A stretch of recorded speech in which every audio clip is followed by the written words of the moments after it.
Hey everybody, welcome to the Thoughtful Bro. We are here for another amazing week, talking about what makes great stories tick, what makes authors tick. We are here for the story behind the story, and today we're going to be doing it with Mike Chen. This is going to be amazing. This is totally up my alley. I like to think that everything is up my alley, but this is particularly up my alley.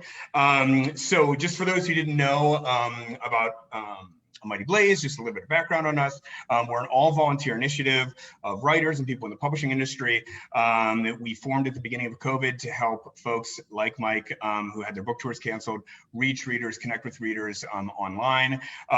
Some recent Thoughtful Bro interviews that you can find in our library are Matt Ruff, Mark Lehner, Jonathan Lethem, Yad Jesse, Jeff Vandermeer, Matteo Escarapur, and so many more. Again, we do it here every Tuesday at 2, and then we do so many other interviews with other hosts on A Mighty Blaze. Just please go to A Mighty Blaze on Facebook, Instagram, Twitter, YouTube. We're not asking for any money. We're just asking you to like and follow us and check out new authors that are releasing books. So if you have questions, as usual, just pop them in the chat. They will make their way to me. I'm off next week, but I'm coming back on February 16th with Navy SEAL Mike Hayes, who's written a book called Never Enough, a Navy SEAL commander on living a life of excellence, agility, and meaning. And I just have to read this from the jacket copy of this book. Navy SEAL Commander Mike Hayes has been held at gunpoint and threatened with execution. He's jumped out of buildings rigged to explode, and he's helped amputate a teammate's leg. He also has run meetings in the White House Situation Room and negotiated international arms treaties. So, as you can tell, we have a theme of superheroes on the Thoughtful Bro, which is a great segue into this week. We have Mike Chen on the show. I'm so excited. Mike is one of the coolest dudes out there in the sci-fi fantasy world. We Could Be Heroes is his new book. It's also an amazing, my favorite David Bowie song, probably many people's favorite David Bowie song. We can talk about that. But just a little bit of introduction to Mike. Mike's a lifelong writer who ever since he was a kid has been writing fan fiction, and he has parlayed that into a career, as I said, of one of the coolest up-and-coming sci-fi fantasy writers in the biz. He's contributed to major geek websites, that's his description, not mine, but geek websites such as The Mary Sue, The Portalist, and Tor. He's covered the NHL for mainstream media outlets. We Could Be Heroes, his new book has been called The Thor Ragnarok of superhero fiction, which is high praise because Thor is my favorite Marvel character. I thought the book was terrific. It has this awesome way of it goes into this territory of humanizing superheroes, but it doesn't then take that next step, which is kind of, I think, all too common, which once you humanize them, you make them anti-heroes, and it's not that. This book has got a ton of heart, and it's got this kind of beautiful friendship at its center, and we're going to talk about that too. I could totally see this book, and this is like a dream for my own work one day, so this is like, in a way, Mike, the highest compliment I can pay you. I could see this book on the front table at an Urban Outfitters. You know, they own like, like I buy most of my clothes from Urban Outfitters, and like it's like they only have like 12 books on sale, and it's like I could see this right up there where you check out. But anyway, I always like to quote at least one Goodreads reviewer, and this Goodreads reviewer just kind of summed it up best. We Could Be Heroes is a love letter to genre fiction and a fun romp to boot. I totally agree. Mike, welcome to the Thoughtful Bro. Thank you for having me. I am not as cool as Navy SEAL guy, but I'm wearing a Mass Effect hoodie. You can see my N7 right there, which is a different kind of fictional, SEAL-ish type person. So Totally. All right, cool. Well, look, so on this interview, we're going to get into the book a lot, and we're also going to get into like a conversation about fantasy world building. Mike and I are both big fans of George Lucas, and Mike is just a total expert in all things Star Wars, and it's just sort of amazing to hear him talk about Star Wars. So we're going to get into a little bit of that, but mostly as a kind of an entree to talk about how to build awesome sci-fi fantasy worlds. But first, Mike, just start us off. Just tell us what We Could Be Heroes is about. So, We Could Be Heroes is a book about a superhero and a supervillain who become friends. That's really the heart of it. And to have a story like that, you have to have like an external, antagonist and all that stuff. But really, it's about friendship. It's about how two people who are unlikely friends can find trust, even when like culture, society, families, things like that assign you identities. and that may not actually jive with who you really are. And that's kind of like the barrier between a lot of people and honestly becoming friends. So that's what this is about. Like from a pure story perspective, it's about a superhero and a supervillain who meet up in a support group, discover they have things in common, and want to figure out how they got their powers together. So that's like the plot summary. But at its heart, it's about friendship between unlikely friends. And like that's like a great jumping off point. You posted on your Twitter feed today this article that you wrote for Locus, and what is the article called? Like a Friend is what it's called. And you wrote about kind of deep male-female friendships and kind of like friendships that could be romantic but are not. Captain America and Black Widow is an example that you brought up. But I just want to quote from this article, quote, "Friendship is often presented as a lower tier relationship, something given to a secondary character to help the main character achieve their goal of family connections or romance," which is kind of sad, isn't it? And yeah, I mean, you sort of give friendship center stage here, and it's something that like all your reviewers talk about is this kind of the heartfelt and emotional nature of your work. And so anyway, I just wanted to open the floor to you to just talk about why you made that choice. It is really, well, one of them is I think I'd be terrible at writing romance. So part of it is practical. But I really appreciate in any type of fictional media when friendship is elevated. I think it's really, really important. And it's not that like, I have the characters that I like to see in relationships, but it seems to be like 90% of media is really driven by that. And I talk about how in the article, how in screenwriting and storytelling craft books, they tell you straight up that like the B plot is usually a romantic subplot. And you see that not just in a movie, but also in like the arc of a TV series. So like season 1, it's like that's, you have your main plot where the action happens, but the subplot is like this character and this character, will they or won't they? And I just feel like there's so much pressure. Like this creates like an external pressure among people to like where they'll say, oh, you can't possibly be friends with X and Y because aren't you guys? And I'm like, no, it's not that. And I think like if we normalize it in our media, then it becomes normalized in our culture, and then I think we'd all just be a little bit happier with that. Totally. I mean, I think it just, one thing it speaks to, and I kind of want to like talk more about this in this interview, is just your ability to make your work emotionally resonant and kind of talk about the kinds of relationships which are typical in a person's life. And of course, a romantic relationship is a relationship that most people have, but there's so many other kinds of relationships.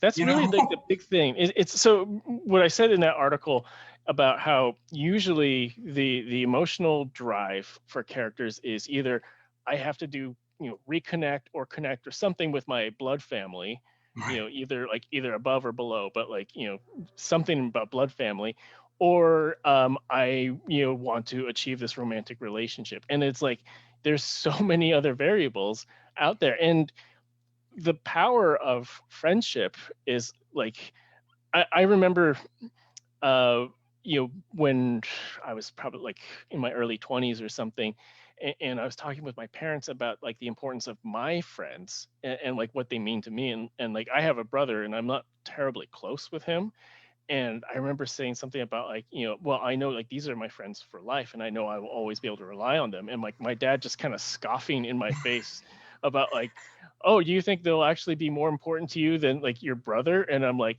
based on the amount of times that I talk to them regularly, yes. and that is totally proven to be true. Like they are the people who like before the pandemic, they offered to babysit. Their kids are my kids' friends. We celebrate holidays together. And this was a big theme in my second book, A Beginning at the End, about choosing found family over blood family, because blood family often comes with all sorts of variables and bad mojo and other things. So I think it's just really important to highlight that in our society. And, you know, like one storytelling trope that I really am kind of tired of is when, and this is funny because I'm talking about like as a Star Wars like writer and fan, but like the fact that like, you know, just because you're blood family, like you can overcome and forgive anything, and it's like real world society is a little bit more complicated than that. So sorry, Luke and Anakin, you know, it's I love you both, but it's not that simple. Totally.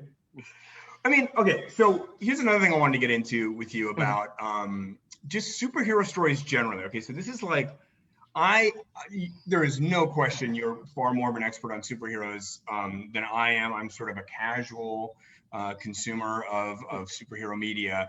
But one of the major flaws or like deep problems that superhero movies always have to deal with, in my view, and the reason that so often they're not successful for me in particular, is the problem of stakes. And the reason why there aren't high stakes in most superhero stories, or stakes that resonate with me, is because if the person in question cannot be injured and cannot die, like it doesn't make any action sequence truly interesting on that level, because it's like even more than a normal kind of straightforward protagonist hero story, like, you know, they're sort of probably going to come out the winner in the end, but you know for sure that these superheroes are going to win in the end because they can't even be hurt. And then beyond that, almost more importantly, I don't understand their relationships, because it's like if they can't be hurt, what is their relationships like with their loved ones? Can their loved ones be hurt? And you do have some of that. Occasionally you do see this kind of stuff. But I find it hard to see myself in superheroes for that reason. And so I find they're like the complications of the story to be flat emotionally for me. Now, in your work, like that's not happening. But actually, before I like pivot into your work, I wanted to hear, like, do you agree with that, me laying it out like that with stakes? I think so. I mean, like some things do it better, some things do it worse. I would say that in the past maybe 10 to 20 years, like the popular version of superhero media has started to get it a lot better. I really like I think TV does it better than movies, with all apologies to the Marvel Cinematic Universe, but I think there's just more space and depth on the TV series, and not such a commitment to spectacle. Because I mean, I have my favorite Marvel movies. And I don't have my favorite DC movies. That's not true. Birds of Prey was excellent, and the first Wonder Woman was like 2/3 excellent. But like with Marvel movies, you have build up and really smart dialogue. It's like there's a certain level of quality you know you're getting with a Marvel movie. But then the last act is usually just CG fighting, which works and it doesn't work depending on the situation and the character and stuff. So, but I really love like the Marvel Netflix series, particularly Jessica Jones and Daredevil were huge influences on this. I loved Luke Cage just because you took like this impossible, like this guy you could not beat. You know, he's just, you know, he's super strong and he's super tough. And so what do you make it about? You make it about his community and what is happening in his community and what can he do to save it. And it's like there's politics involved and there's all sorts of like things that just being super strong does not make him capable of doing that. I really love the DC shows on the CW, you know, Arrow and the Flash and Legends of Tomorrow. And they have, it's kind of a luxury, but it's kind of not. They have like 22 or 23 episodes per season to work with, which we don't really see that much anymore. And because of that, you have a lot of like villain of the week type stuff, but they are very committed to character. They're very committed to making their side characters really interesting and have full lives. And they're committed to like focusing on the flaws of their characters. And so I think you have media, when given the space to breathe, you're allowed like this humanization of superheroes and being like, what are their burdens of being this, or for like comedic effect, like, you know, how does the Flash deal with like cleaning his house, you know, things like that. You know, like little beats like that you don't necessarily get as much in like the big movie spectacle. So I think it's, for me, like I lean in on character. I remember like in high school talking with my best friend who still insists that Return of the Jedi is the best Star Wars movie, and I'm like, no, it's Empire. Empire has the most character growth, and he says, well, Return of the Jedi has the best space battle. I'm like, that is true. It does have the best space battle, but Empire still has the Hoth snow battle, which is, so, but like the character arc in Empire is so important, and I always felt that in Return of the Jedi, Luke has a character arc. Han does not. They unfreeze Han, and then he's just basically an action figure at that point, and you could replace him with like generic Rebel General X, and like the story does not really change there. So for me, it's always about like finding the character, and so with this book, like I was very, very specific about like I want the superhero and the supervillain just to be they're both kind of losers. Yeah. And that's really important, because like if you have these kinds of powers, that doesn't mean you're going to have the same money as like, a tech CEO or something like that. I mean, Bruce Wayne obviously does, and like there's specific characters where they're set up like that, but in reality, if you have superpowers, you still need a job. You're going to have to pay rent, and so like how do they deal with that sort of thing? That's very much what this is about. Yeah. And I thought that another great thing you did in this book is, I mean, one of the central kind of fantastical elements of this is about memory loss. And I mean, I think this opening scene was just outstanding. And there's, your main character, the villain, Mind Robber, he is holding up a bank, basically, and he threatens to erase somebody's memories. And I just, honestly, I was like terrified of that. I thought about that, and I just imagined that actually happening to me.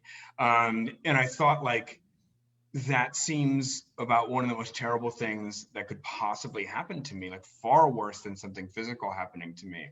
And so anyway, and I thought that, like, again, I mean, you're playing with tropes here. You're known for writing these kind of like big-hearted, kind of like humanistic kind of stories, even though as you play with these tropes. And I just was wondering, like, how you came to that, and like, did you choose that because it just seemed to have a kind of emotional depth to it? I mean, it was just such a great choice, I thought. You mean like the memory removal as a superpower? Yes. So I knew I wanted a traditional like physical power in one of the characters, and then a mental power in one of the other characters. And I thought telepathy and like straight up mind reading are almost overpowered. So like I think there's actually, because they're so powerful, it almost kind of limits you, like what you can do with them, like in terms of like character flaws. So I kind of filtered it down to something very, very specific. So Jamie says that, like, he can't read minds. He calls it files on a computer, not live streaming. And so that gives him that limits what he can do. At one point Zoe asks him, like, can you like read the mind of like a card dealer at a casino and cheat to win? And he's like, no, you can't do that. You have to go in, wait for the memories to be imprinted, then read the memories, then make a decision about what to do from there. So he's like, you wouldn't be able to do that in real time. So I just wanted to turn the powers down, but still have it be something that, like, in theory is really, really threatening. And then you see how careful Jamie is with it, because it's important to show that he's a good guy. He's just treating this as a job. He's trying to do it in a way that doesn't really hurt anyone. So he has these powers that could really, really mess you up, and not just like not just destroy your life, but destroy your relationships with other people. So he's very, very conscious of it. And so I wanted to show that, like, he even puts on the persona that you see in the opening chapter, where he's cackling and he's like says ridiculous things, and that's all. I mean, it's playing off of the villain trope, right? Part of it is like, kind of a little nod to characters like the Joker or whoever, because, we love them. But then this is also turning it on its side and saying, like, well, let's ground this a little bit more in reality. If someone was actually doing that, what are they actually thinking? Yeah. It was such an awesome aspect of the book. I loved it. It was really, it felt fresh, and it felt, again, I keep saying emotion, and I just, like, for anybody who's watched this show, it's not like I talk about emotion constantly on the show, but it's so worth bringing up in regards to your work, because it's not something that I often find in superhero stories. And so it's so remarkable and it's so well done that I just feel like that's why I keep bringing it up. But, one other thing I want to talk about is how well you write action sequences. And I think that great action fiction is much more rare than one might think, and it's very very much it's very difficult to do. It's I could kind of go into it, but I'll set aside my points of view and I'll let you talk. But there's all kinds of ways that fiction action sequences underperform, try too hard, and so on. And I'm just wondering, could you just talk a little bit about these are very well paced action sequences and they're very well structured. How do you think about writing action? There's a few elements to it. I know this surprises a lot of people, but I have an engineering background. And I am a big numbers person. I'm a big science person, and I'm always thinking about how does this work? What are the elements that make this up? And that could be anything. It could be that is my approach to writing, but that's my approach to everything. And it can be annoying if you're the spouse of someone like that, because things get kind of dragged down in the mud, and my wife's we don't have to understand everything, but so that is how I think about things. So then when I read a great action scene, I highly recommend the Greenbone trilogy by Fonda Lee, Jade City, wow. Jade War, and the upcoming Jade Legacy. Fonda's a martial artist, and so she knew what she was doing physically when she was writing action scenes, and so she's very specific about the movement and the pacing, but she also makes sure that it has a lot of emotional stakes. And so I had actually talked with her a little bit about this when this was just kind of forming in my head. And she had talked about how it's important, every movement has to count, because unlike visual representations, you don't have a lot of room to lose the reader. Every moment has to count. So don't be afraid to use short exposition to speed up to get to the point where it's now there's an injury or there's a very important movement or something like that. The pace of the dialogue is actually really important too, and one of the things that I found early on very naturally is one of the things that comes naturally to me is voice. So character voice, but also narration voice, and that is when you're writing action, it has a very specific voice because it has to flow to a certain rhythm. You can't just say he punched this, she blocked with that.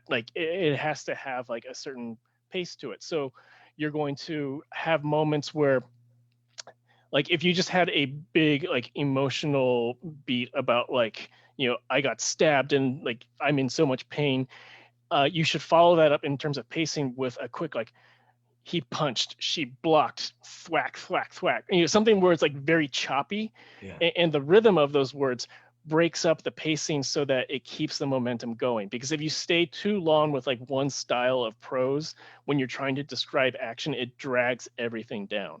So that was kind of my approach to it. It's very mechanical. It's very math based. I will reread a passage and look at how much have I used this. If I used it too much here, then I'm going to have to trim this down and then add in more of this. Wait, how much have you used what? What's this? In-depth description versus quick staccato pacing of words. So there just has to be a balance of it, and it has to keep moving to a certain rhythm. And also I do physically I'm not like Fonda where she says she will sometimes act it out because she knows martial arts. I'm not quite that good with it, but I will try to visualize in my head if they start here and they crash into this, what's going to happen what are the little details. So there's a scene in We Could Be Heroes where Jamie and Zoe are jumping out of a building, and like they fly down and like they hit a play structure like in a park. And so like this is something I think about a lot because I have a 6-year-old and I go to play structures all the time. So there was very simple details that I could pull up about like what's the color of the play structure, what's the material, how's it going to break apart. So in my head I'm visualizing like how are they flying down, and then when they impact it, what are the pieces that are going to fall apart? So if it's plastic, it's going to just kind of collapse. It's not metal, so you're not going to have any jagged edges in there. So those are the little details where like I'll picture it in my head like a movie, pause it, and then kind of like look around, almost like if if you play video games, like how you can go into camera mode, and then like you can just pause it and you can move the camera around and see what the artists and modelers have put together there. That's kind of how I try to picture it in my head. Awesome. I mean, so all of that was awesome, but in particular, what stuck out for me was this notion of rhythm. Rhythm is such the right word for your prose in those action sequences. It felt natural. It felt like the exact rhythm that it ought to be in some way. Do you know what I mean? Like it felt totally off. No, I mean, because but like, some books you read and it's like you have to learn how to read those books. I didn't have to learn how to read this book. I mean, it was like, it felt like exactly the pace that I was expecting. It just carried me along at the exact clip that I wanted. So there's something that you are like plugged into for sure in those sequences that shows a kind of great level of like experience and kind of understanding of like what pace the reader expects. I think part of it too goes back to the fiction that I like to read and that I consider very influential. So like the flip side to that is like I could never get through any of the Lord of the Rings books. Right. I tried. I tried, and then I'm like, this is like reading an RPG manual. Like I really do not care what kind of mushrooms the hobbits find fascinating. And like I remember like with Fellowship of the Ring, I tried reading it 3 or 4 times, and I stopped every time at the Prancing Pony right before they meet Aragorn. And then I'm like, I'm just gonna watch the movie. I don't care at this point. And I know some people who will swear by that. And there's modern books like Brandon Sanderson where it's like what he does is world build, and he does it very, very well. But that doesn't work for me because I tend to come from stories. My stories, I feel like, are very influenced by contemporary fiction, but they're placed in fantastical situations. So the backdrop, like even contemporary stories have world building because you have to establish, like the world building might be like present day London, but you still have to establish like what does it smell like, what does it sound like, how much traffic is there, all those things. So I'm taking those present day stories and then placing them into like a little bit more of a fantastical setting where you can get away with time travel or superpowers or whatever. But because of that, the pacing of my books tend to be much more character focused rather than world focused. And that is not taking anything away from the people who write those types of things. It's just not the stuff that I'm interested in. Right. Okay, so that's a great pivot. So the second part of our conversation, we're just going to talk a little bit about world building. And I want to get to these. I'm just looking at my phone. I have a ton of questions from the audience already. So we'll get to those in about 7 or 8 minutes. But I want to pivot into some George Lucas fanboying here. I'm a big fan of George Lucas. You're wearing flannel and have a beard. So exactly right. My hair is not as coiffed though. But there's so much to love about George Lucas. I mean, his personality, his optimism, his humility, his great skill as an editor. I think something that sort of like is not brought up enough is how incredibly well edited those first 2 Star Wars movies are. I mean, just the pace of those movies and the way they're edited is just outstanding. I mean, I also love kind of his deep mythic interests and the way he's an intellectual, but can make popular entertainment. So there's so much that I love about George Lucas, but I want to talk about why the Star Wars, what can we learn about successful world building from Star Wars? But before I ask that specific question, can you just explain your writing background as it relates to Star Wars? So I was born in 78. So Star Wars has just basically been in my life from the beginning. When the X-Wing PC game came out in the early 90s. That was like something I obsessed over. The Thrawn trilogy by Timothy Zahn. I went to Walden Books in the mall on like day one. So like it's always been there, and like on an obsessive level. Like my best friend, like we were roommates in college too, and like he brought his figures, and like, it was before figure collecting was really, you know, kind of cool. And so he would have his figures up on his thing, and like the sorority girls next to us would totally mock us, but you know, through them. And so it's been really an important part of my life. It's like part of how my wife and I got together. It's an important part of her life. It's an important part of how we're raising our daughter. Like I have an article up on Nerdist about the order that we showed our daughter, like the Star Wars saga, because we use what's called the machete order, which is just like a goofy term that like the person who came up with it uses, but it goes A New Hope, The Empire Strikes Back, then flashback to the prequels, and then finish with Return of the Jedi.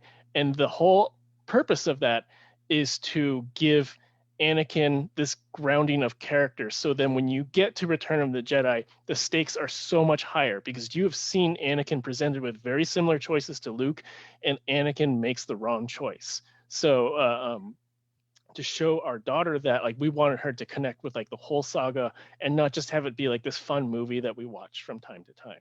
So Star Wars, and then finally getting to contribute to Star Wars in the recent anthology From a Certain Point of View that came out back in November is like the pinnacle of my existence. like I feel like my whole life has been building to writing Palpatine in that book. So and tell us, that's like a collection of essays or kind of stories written about minor characters, or like the saga from the perspective of minor characters. Is that That's right? Yeah. So there's 40 authors, 40 stories. Like they did one for A New Hope a few years ago, and then they released one for The Empire Strikes Back. So it's like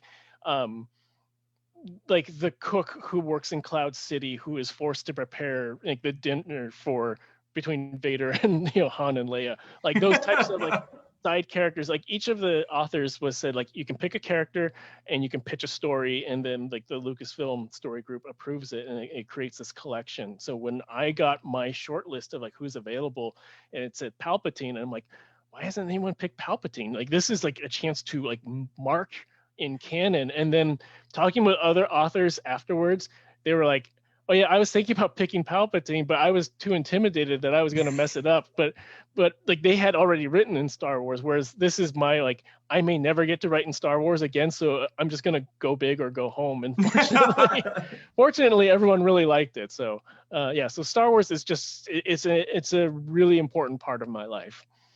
Awesome. Yeah, I've watched some other interviews with you, and it's so funny how you talk about raising your daughter in this very specific way, and like introducing things at the right time so she gets it. Yeah. I love that. But let me so here's like the real question that I want to ask, which is that, like, there's so many fantasy worlds out there that have been built by novelists, by Hollywood, comic book writers, and so on. Star Wars seems to be the most generative one. It's just there's so much media out there, so many stories, you know, spin-offs, movies, TV shows, everything, toys. And I guess like what I really want to ask is, like, let's like frame this as a question about what makes successful world building. And so if you could like boil that all down to me and say, like, what is it about the Star Wars universe which makes it so generative and makes people continue to want to come back to it and continue to kind of like multiply this universe? Is there some like key element or two there? I think of all the universes out there, like in media, Star Wars is the most balanced. And what I mean by that is because I clearly love Star Trek a lot. Star Trek is very science-based. And as a science-based person, like I love that aspect of it, but that's what it is. Like even in like the recent series that are like, they're more modernized, but they are still extremely science-based. And then you have like Lord of the Rings, which is like extremely like magical fantasy. So Star Wars is like this perfect blend of space wizards, you know, gunslinger, a little bit of magic, but then a lot of junk in space. So it's like this very fine balance, and then whatever direction you want to go with it. Like I loved the prequel trilogy, despite the fact that, like, there's clear flaws in execution, but the world building of the prequel trilogy is immense, because it's not just like the new planets and the way that the Republic works, but also the way that the Jedi are established. And what are the flaws of the Jedi? The flaws of the Jedi they are so dogmatic and kind of like stuck in their own head that they can't see encroaching fascism and corruption. And obviously that has played out in our real world in a few, in recent years.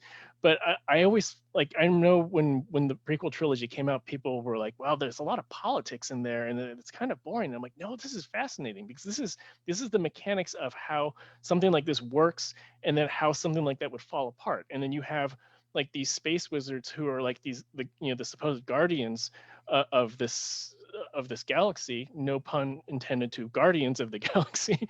But so that you have these space wizards who are so caught up in their dogma and their religion that they can't see like the real world trappings of corruption and power. And I thought what George Lucas did in the prequels was, like, he clearly cannot write dialogue. We'll put that aside. That's fine.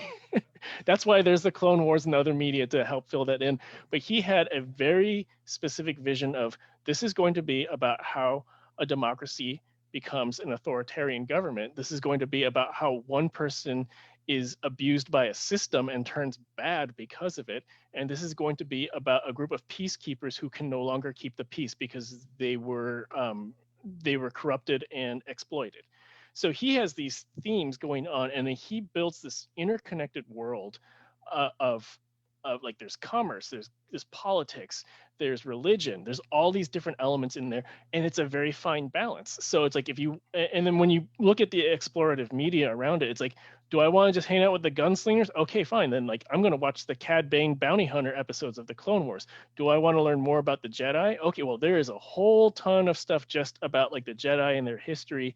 Do I just want space opera? Well, there's like the X-Wing novels with Rogue Squadron and things like that. So your core part of the saga is like this equal balance of all of these things, and it's driven by a character story, which is really, really important. It's a story about, can someone escape their own identity? And now we see it twice between episodes 1 and 6, which is purely like the George Lucas element of it. Yep. Where, like, you have like the first stanza is, this person cannot, and then the second stanza is, this person can. And so I think all of that just wrapped together in a really, really tight balance that, despite some of its flaws, everything has its flaws, it resonates emotionally because of that. And the most interesting thing, I think, about showing this to my daughter, the next generation of fans, is that she clearly talks about like lightsabers and ships and things like that, but the characters are what stick with her the most. And she is so empathetic to Anakin. She recognizes that the system failed Anakin, that his best friend, who was supposed to be there for him, did not listen to him when he needed help, that the people, like his teachers and mentors, were not there to support him when he was getting gaslit by the big evil dude. She can see that now. And we use it as a lesson for her about, like, even still, he's the one who is ultimately responsible for making this choice, and Luke is the one who is ultimately responsible for facing the same temptations and making the right choice. So I think you have a mix of science and magic and things that we are familiar with in our pop culture, like samurais and wizards and things like that, and then you have a family story in the middle of it. That's my long-winded answer about why I love Star Wars. It's so great. You gave me everything I wanted and then more. All right. So just one more question for me, and then we're going to get into the audience questions. And that is, like, just really quick, I want my producer to put this in the chat. But you had also linked on Twitter recently to you know, I don't know when you put it up on Twitter, but you had this like aesthetic. You said like, here was my aesthetic that I was going with when I was writing about We Could Be Heroes. And you had like a few photos, and like I think we came up in a discussion about like what actors you envisioned playing the roles of your characters, right? But I thought that was interesting also, like for my final world building question about, you know, just the techniques that you use to hone your world and to make sure your world is, you know, interesting to you, but also doesn't spiral out of control. Clearly, like having a little kind of pinboard of like, this is my aesthetic, that's great. But are there other techniques you use to keep your world building together? So everyone's a little different. I tend to write the story first and world build kind of as I go, and then at the very end, like I'm constantly taking notes about like, oh, I should, you know, explain this, or I need to have more detail about this, and then I have like a spreadsheet where I just like jot down those notes, and then at some point when I feel like the story and the characters are more coherent, then I'll go back to like those world building elements, and I'll just like sit down and try to define like, this is what I want, you know, like in Here and Now and Then, my time travel book. It's like, okay, I know I have to explain the time travel at some point. So then when I finally get back to it, then I can sit down and think like, okay, what are the mechanics of this time travel? Is it science or is it magic? I know it's science. So then what are the scientific limitations to it and how does it work? And then I will go back and like insert those into the book. So I have friends who they start with like, I'm going to make the map, I'm going to create the political system, I'm going to create the magic system, and then the story will evolve from there. And I am the complete opposite. And I think, again, it goes back to like the types of stories that I like, where it's character first, you know, relationships first. So when I draft, that's the first thing that I build. And then I try to put the science fiction elements back into it. Yeah, that's probably why I liked your book so much, frankly. I mean, I haven't quite heard it described that way, but like that's exactly the kind of media that I like too, and the kind of stories that I like too. Relationships first. I mean, it's just like what I keep. Those are the stakes for me, you know. Yeah, exactly. The stakes are the relationships, and so the fact that you write that way definitely spoke to me and was clear.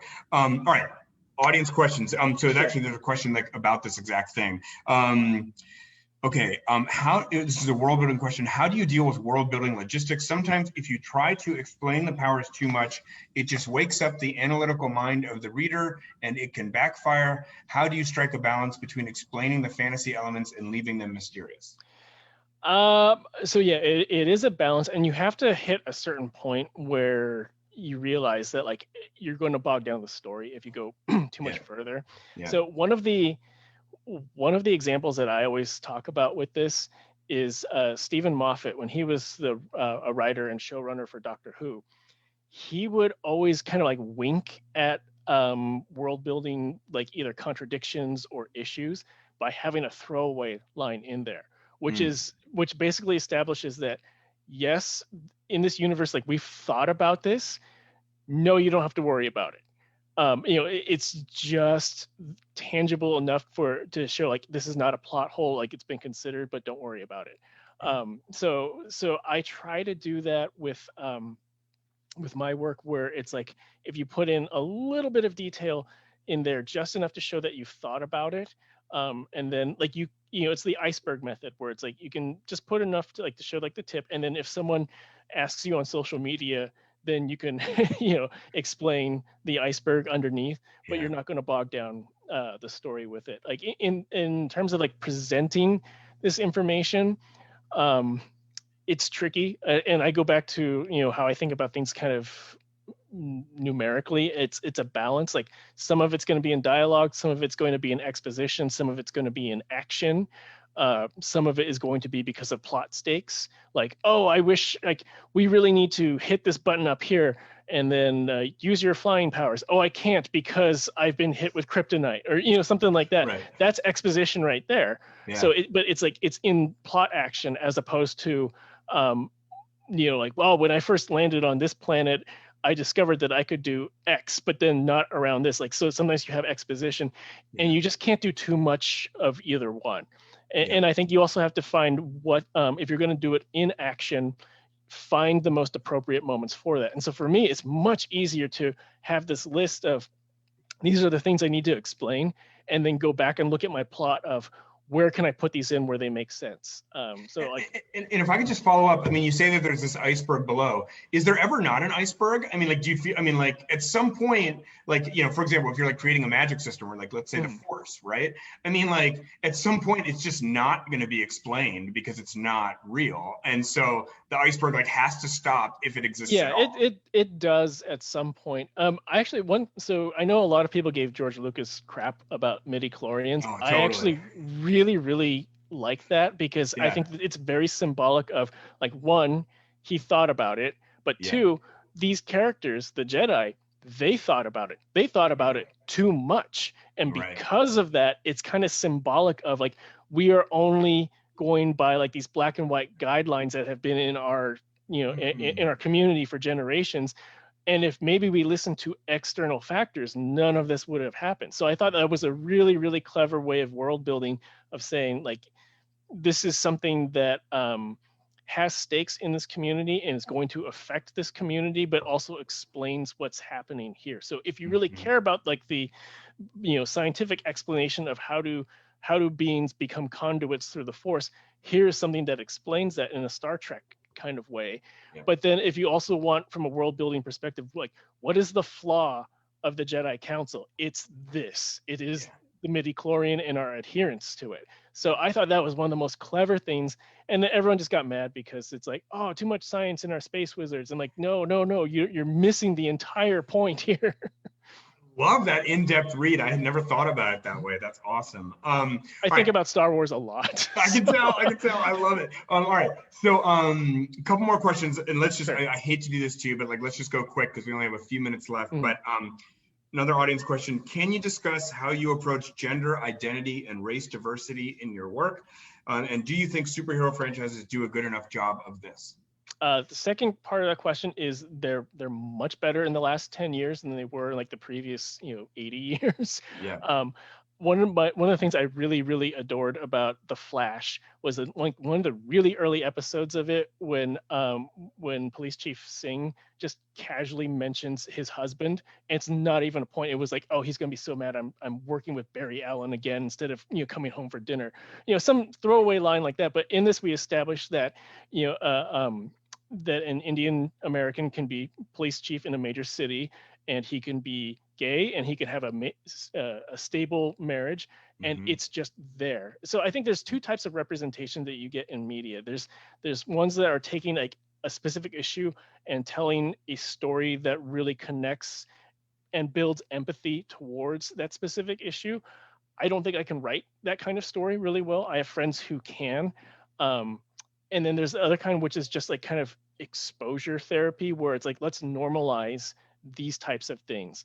So for me, I'm just trying to bring in what I want to see in my world, and like in my real world, into my fictional world, and make it normal for these characters. So for anyone who's reading and feels a little marginalized, if they can identify with this character, maybe it can give them not just a little bit of, you know, oh, that's nice to be recognized, but also for the people who are around them, maybe they'll be like, oh, okay, I get it. You know, that they're fine. They're just here.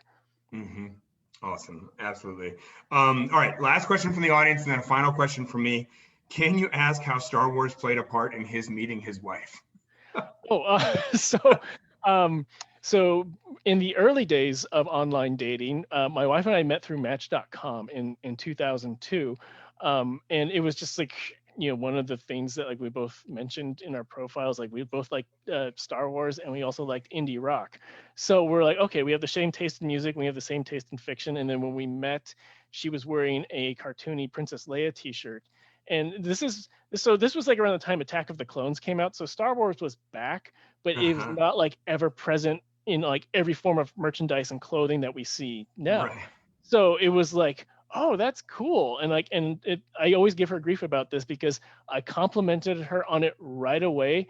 And she said that she was so nervous that she didn't even hear that. So that's like part of our story.